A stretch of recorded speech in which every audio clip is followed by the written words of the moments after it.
If you're like most people, when I say the words Soviet video games, you probably immediately think of Tetris. And while it's certainly no mean feat to invent a game that is not only one of the biggest sellers in history, but arguably invented a whole genre of games, we have to remember that Alexei Pajitnov was a computer scientist working on a big, expensive mainframe computer in a university. And the average person in the Soviet Union just didn't have access to that kind of hardware. So what were people doing to get their gaming fix? Well, for a long time, they just weren't. But towards the late 1980s, an underground movement appeared.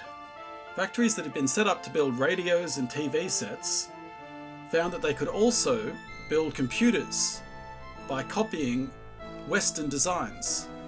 By far the most popular thing to copy was the ZX Spectrum, a computer that had come out in the UK in 1982.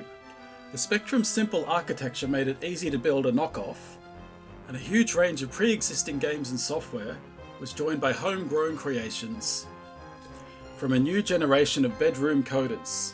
Friend of the museum and notorious computer hoarder, the Clueless Engineer, has an absolutely massive collection of these Eastern Bloc machines, and you can check them out on his YouTube channel, which we'll link in the description.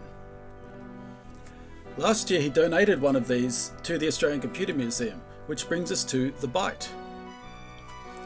A fairly straightforward clone of the original Spectrum. It's pretty much the same size, has the same keyboard, but there are a few nice features like an RGB video output and a built-in joystick port. I love this little computer and the story behind it, so I wanted to make a really special display to tell that story. I found this display case at Kmart for only 20 bucks. Price is right and it looks great. Currently the only way that I can fit this computer inside this case with all these little stands and stuff in it is just to kind of stick it on the bottom there.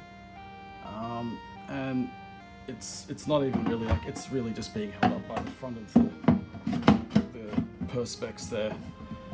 And it wastes a lot of space. I don't think it looks that interesting. So yeah, I'm gonna try, I think I'll keep the little uprights on this wooden part here, but I'll take out the shelves. And then I'm gonna cut these into something a bit, like more appropriate for the computer there to hold it like that. And then I'm gonna start on some of the decoration around it. So I'll start by marking out this wood and cutting some bits off it. Okay, because this stuff is so thin, it's just a very, light bit of pine. So I'm just going to cut it with a craft knife. I think that's going to be sufficient.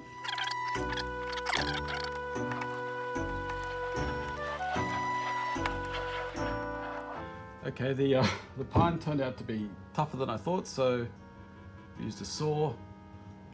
So you can see I've just made a little cutout here, and then I've also cut the corner off there. So now the computer's going to be able to just sit in that. It's time to do the other one.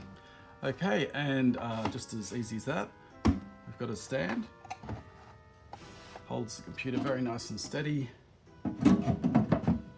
Has around 10 millimeters of clearance from the top of the case there. And leaves a bit of room in front for the rest of the display. So what I've decided is, because this is a Soviet computer, I'm gonna, just go for a bit of a Soviet theme.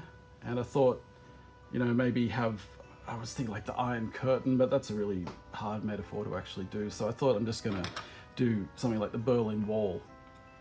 So I've gone online and found a design for these little modular Berlin Wall pieces, and just made up some of these on the 3D printer.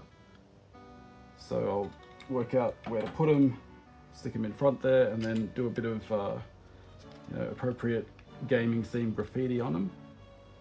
And then after that, I guess we've got to do some kind of title card to stick in there, which will actually tell people what this is, because we are, after all, a museum. So let's get started on the wall. Okay, so far I've only printed up 5 of these wall segments. I think I'm going to need another probably 4 to cover the whole width there. but I think it's probably about the right scale, because they're not going to cover up the computer, but they're still big enough that they'll seem like they're kind of blocking it off. I was thinking about what to do with the little shelf inserts that were inside there. I thought what I could do is actually stick one on the front there and then make the title card and glue that on, so then it's going to look, this will be kind of a plaque. Yeah, so I might actually do this next while I wait to print some more pieces for the wall. Okay, just a little blurb there. I've also included a QR code which will go to the ACMS catalogue entry. That'll link to a bit more information, and I guess I'll put a link to this video in it as well. Okay, I've glued the plaque onto the front of the case there. Put the top back on. I think that looks really schmick. Okay, next thing is going to be to complete that wall.